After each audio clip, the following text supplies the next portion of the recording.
Chennai golden বিচে এসে একটা অলৌকিক ঘটনা ঘটে যা সচরাচর দেখা যায় না। হঠাৎ ভগবান নারায়ণের মূর্তি দেখে আমরা সবাই আপ্লুত।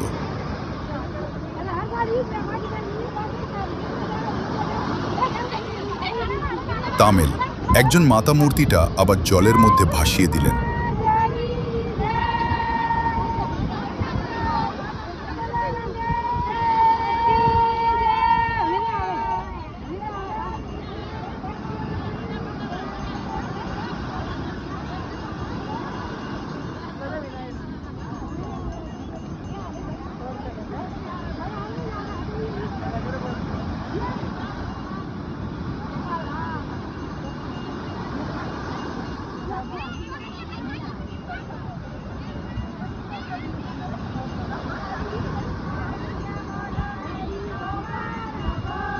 আরও কয়েকজন মাতাজি এসে গান শুরু করেন।